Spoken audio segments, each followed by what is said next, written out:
What is going on, everyone? My name is Andy. Welcome back to another FPL video. In this one, it's the Game Week 2 preview where I'm going to go through any news that is relevant to FPL and answer some of your questions and give you my opinion. So if you enjoy it, make sure to give it a like and hit that subscribe button and check out Fantasy Football Hub with 50% off at the moment using the links in the description below.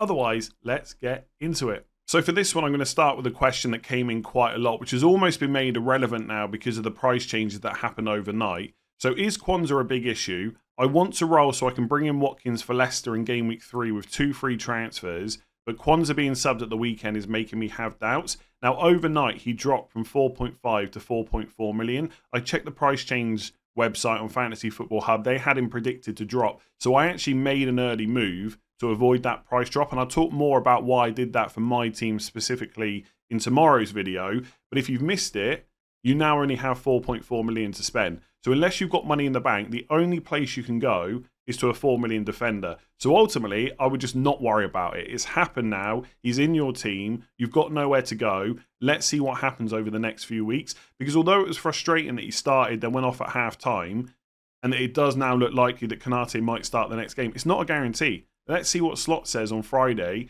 And even longer term, Nketiah is quite injury prone. If he picks up an injury at some point, Quansah will be straight back in that team and suddenly you've got your cheap Liverpool defender again. I know it's not an ideal situation to be in at the start of the season, but it's not all doom and gloom. The value of a free transfer in Game Week 3 is quite big.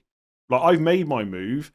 I'm not happy going into Game Week 3 with just one free transfer. The transfer window will be shut by them, and we'll have another week's worth of information in Game Week 2. There might be multiple moves that people want to make. So it's unfortunate that we took this risk and it went downhill so quickly, but it's done now. And if he's 4.4 million in your team, you're just going to have to live with it. And also, if he's your like 5th defender and you've got 4 other defenders that are going to play, it's really not the end of the world. Like, at some point, you're going to suffer a price drop. You cannot go the whole season avoiding every single one. It will happen. I made the move again for my team because it made sense with the other defenders that I had. But there's lots of good FPL managers that have taken the price drop on the chin, knowing that he was going to drop because the rest of the team looks good and they want the extra transfers. So is Quansah a big issue? I would say a 4.5 million defender is probably not the biggest issue you're going to have this season.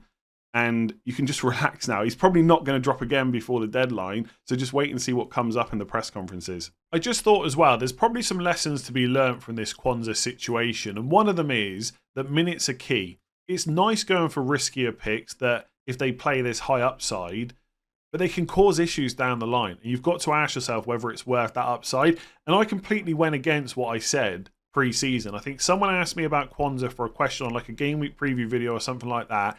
And I said, you have to ask yourself, you know, if he loses his place in Game Week 2, how much is that going to affect your team? If he loses it in Game Week 3, same question. And also, is there enough upside for a 4.5 million defender versus like a Diogo Jota?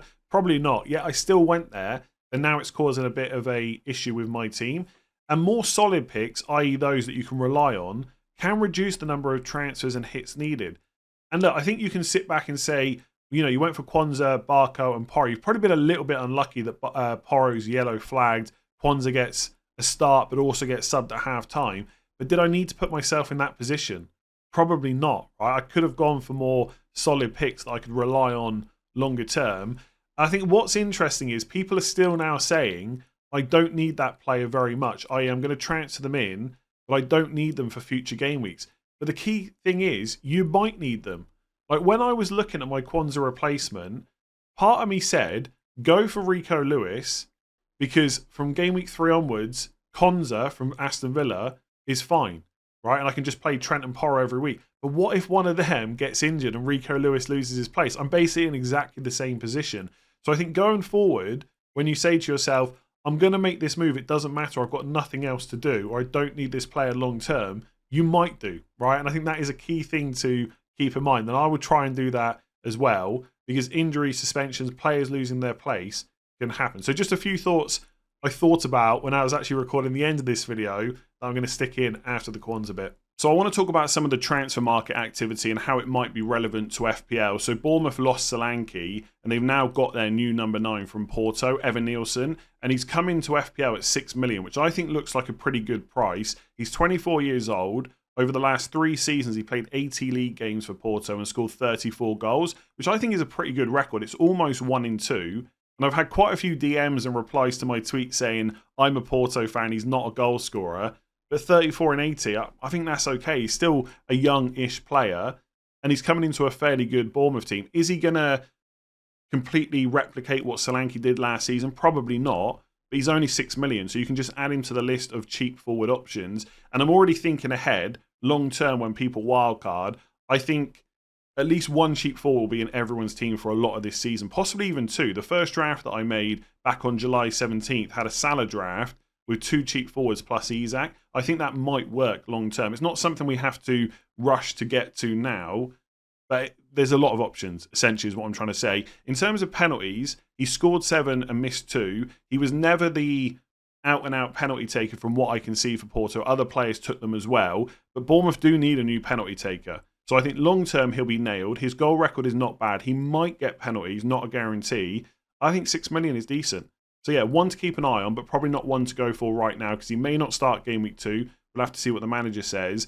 And I think in the short term, kind of next 3, 4, 5 fixtures for Bournemouth, they're not ideal. And there's lots of other good cheap forwards we could go for instead. But yeah, definitely one to keep an eye on. So last night, David Ornstein tweeted to say that Fulham have reached an agreement in principle with Crystal Palace to sign Joachim Andersen. And that deal hasn't been completed or anything, but he doesn't usually tweet unless it's close. And I think that's an interesting move for both Palace and Fulham. From the Palace side, we know that Newcastle are trying to sign Gay. So if they lose Andersen and Gay in the same transfer window, even if they bring replacements in, that's not ideal. They've been the mainstay of that backline for quite a while now, and that would weaken them a little bit. So if you've got the likes of Munoz or Henderson like I have, that's a bit of a worry, but certainly not something to panic about and start selling them for, because I still think overall Crystal Palace will be a decent team this year, and they'll have to sign some replacements. So I think the drop-off they might have might not be as big as we initially think, but obviously we can keep an eye on that, and then maybe when we start using first wildcards, we can look to either take those Palace defenders out, or if they're still looking good after these transfers, keep them in.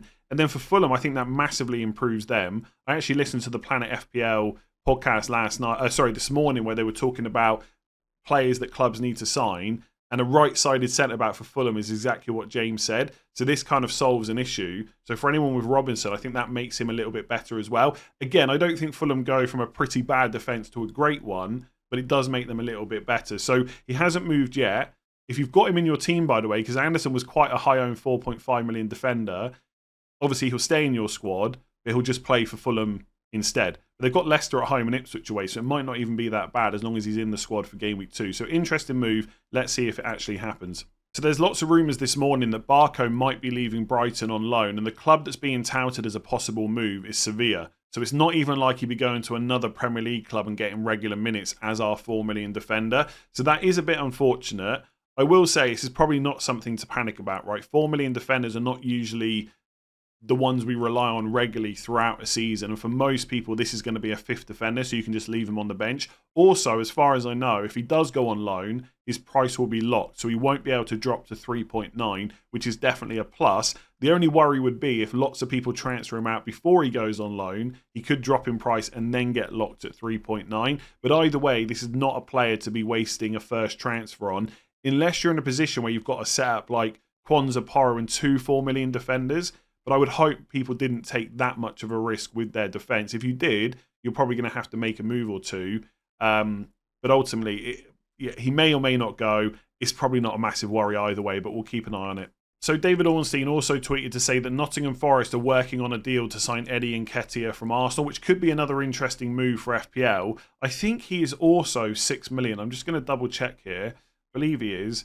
Yeah, 6 million. So you can add him to the ever-growing list of cheap forwards. Now, in terms of him as an option, there's no need to rush in to buy him straight away because Forest have got Awani, they might get Nketiah, they've got Chris Wood as well. But I think it would make me not want to buy Chris Wood.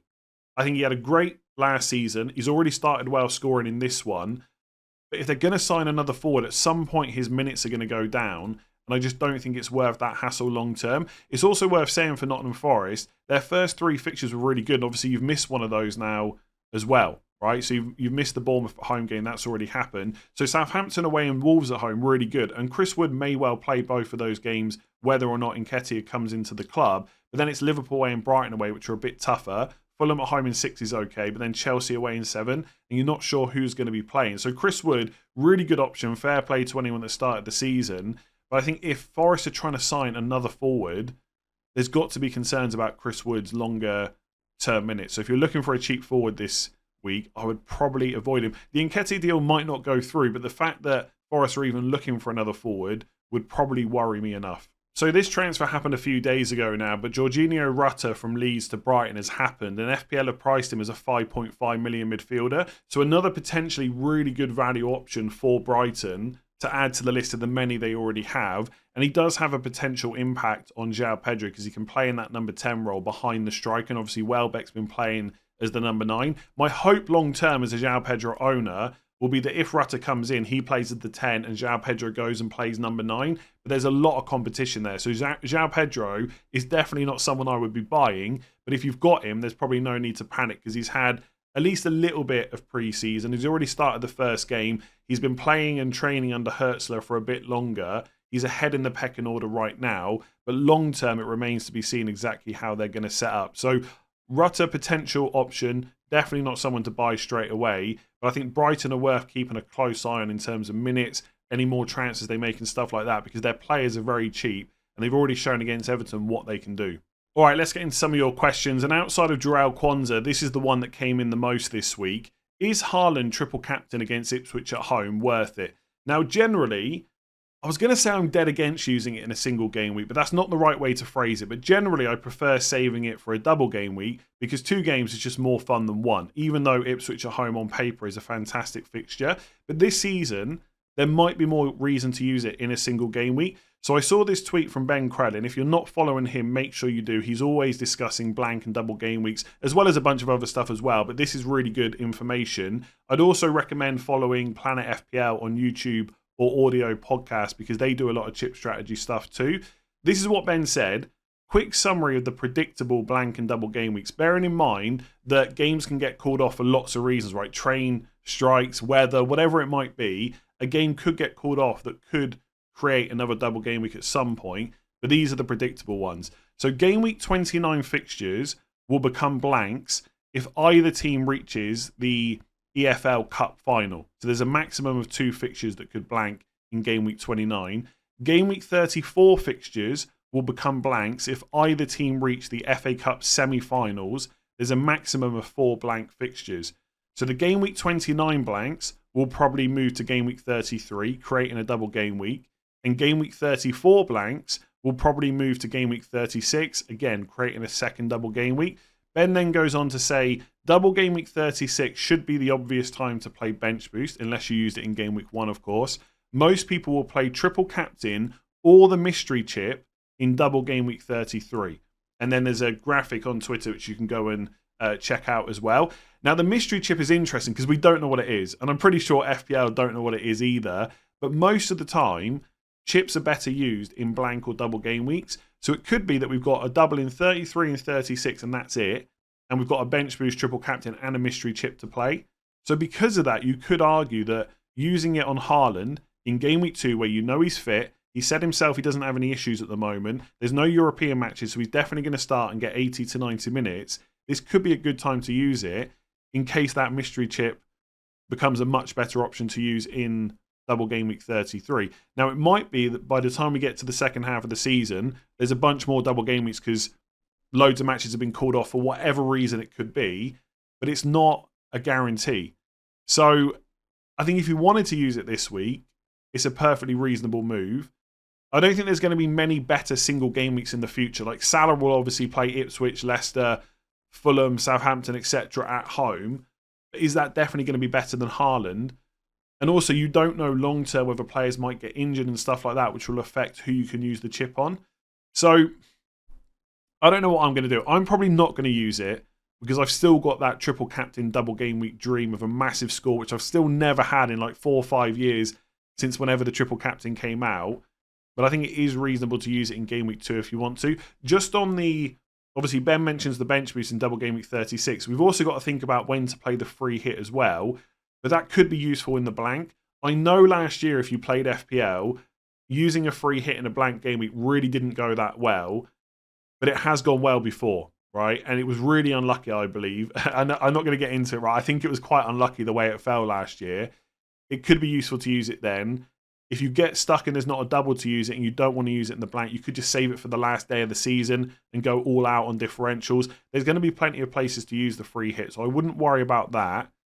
But triple captain bench boost and the mystery chip, possibly only going into 2 double game weeks, could be a problem. So it could be worth it. I like it. Rodri's obviously not there, but they did well against Chelsea without him. I don't think that's going to be a massive problem. He's going to get chances against Ipswich. Even if he gets a brace, that's probably a pretty good triple captain return and not something to be concerned about that you haven't got it late. And if he gets a hat-trick or more, that's it. That's a really good use of the chip. So I think I'm going to save it because I've got that double game week dream.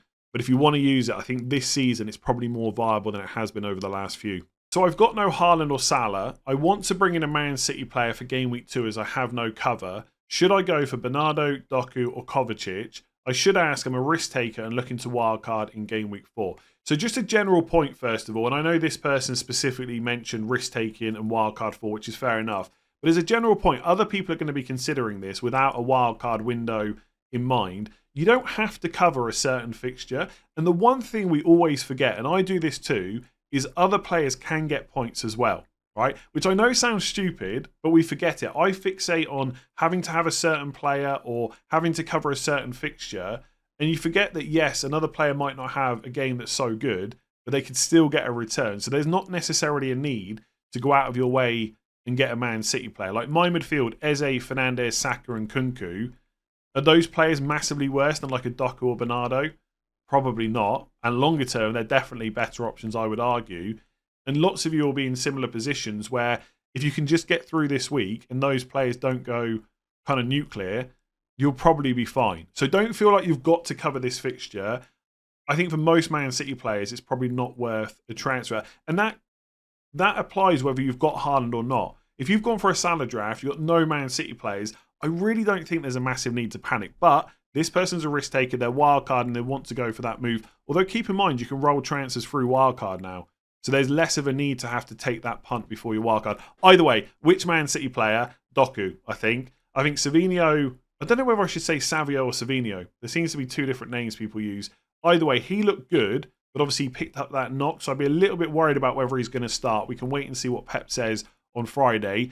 I like Bernardo if he's going to keep playing central.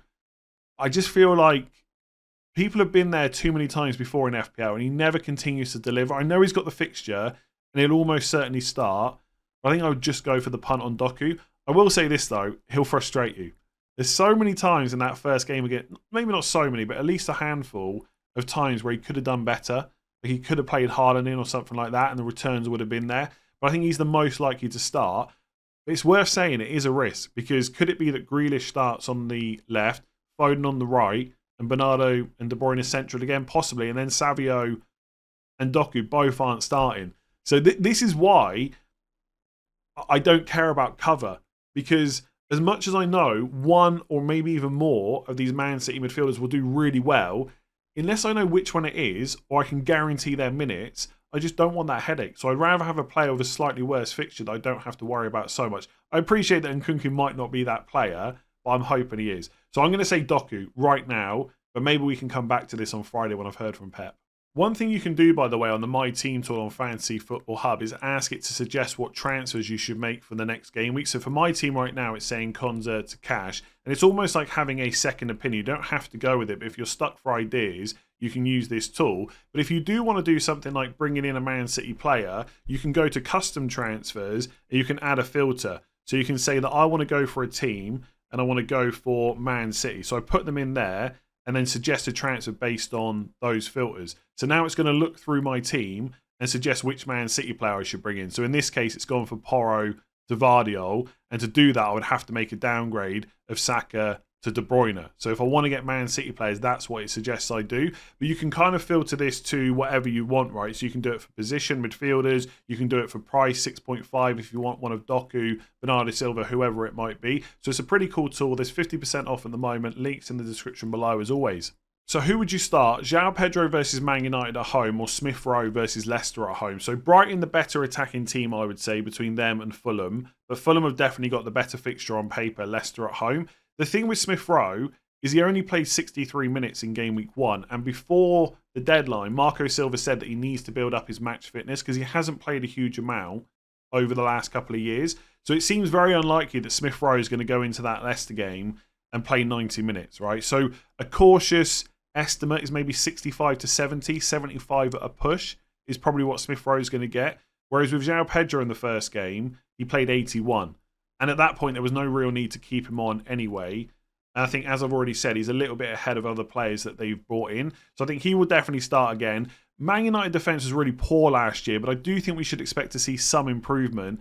But I don't think they're going to get a clean sheet away to Brighton. Brighton will cause them problems. And of course, João Pedro is also on penalties. So I think on paper, the obvious answer is to go Smith Rowe. Like, how can you bench an attacker you've got in your squad against Leicester at home? But João Pedro is probably getting more minutes and he's on penalties.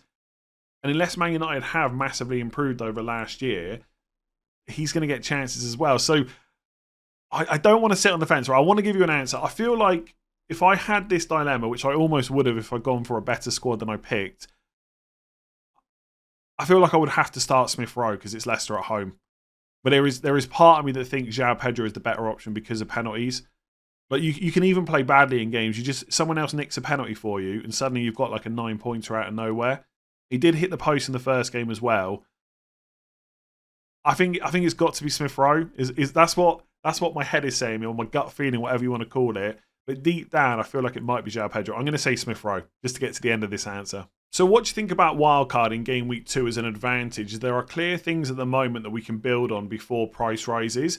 In my opinion, things are not that clear. Yes, we've got 1 week's worth of information and some of it has been really handy.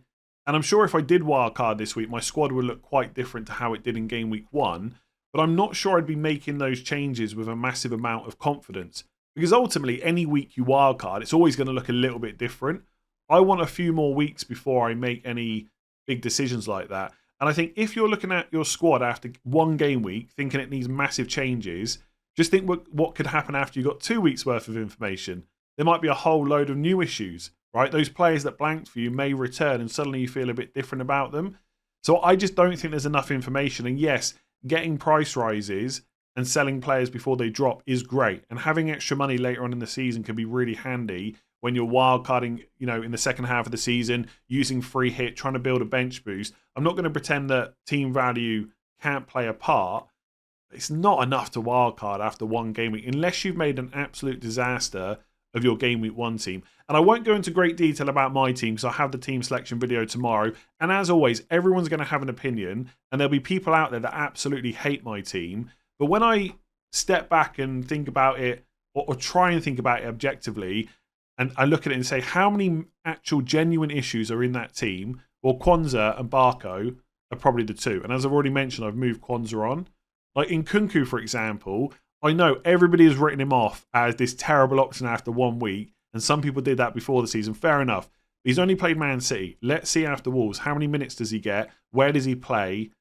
All this stuff. It's just another week's worth of information. By the way, Chelsea are also playing on Thursday in a Europa League conference playoff game. I'm really hoping he doesn't play 90 minutes in that. But that's another bit of information I need before I look at potentially wildcarding. So some of you might have had a disaster, made a bunch of picks you now think are terrible, but I'd really think about whether they're truly awful. Like, anyone in game week 1 with Jota, absolutely laughing. I've got Fernandes in that place instead.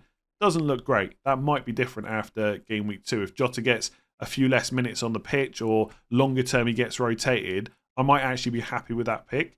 Obviously, if I could go back in time, I'd switch that up, right? I can't do that. It's not enough to wildcard. I think after game week 3, or just before game week 3, the transfer window will be shut.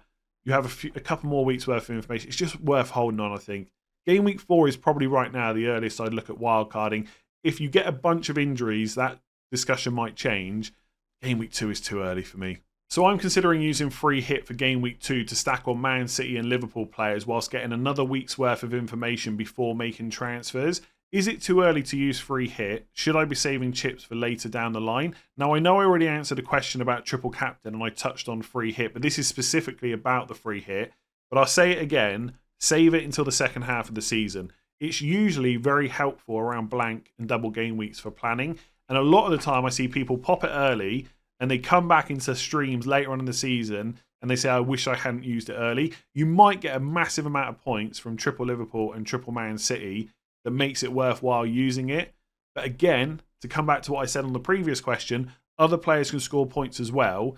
And I think if you're looking at your points total as a combination over the season, I think on average you'll gain more by using the free hit around blank and doubles than you will using it in Game Week 2. That's my opinion. Could be wrong, but hopefully it's correct. I will not be using my free hit in Game Week 2, put it that way. I'd rather roll into Game Week 3 and then assess with the extra week's worth of information that you mentioned. If you enjoyed that video, give it a like and hit that subscribe button. If you haven't already signed up to Fantasy Football Hub, there is 50% off at the moment. Check the links in the description below. And if you're listening on podcast, thank you very much. Give it a 5-star rating if you've enjoyed it and make sure to follow. I'll be back tomorrow for the team selection video. I will catch you then.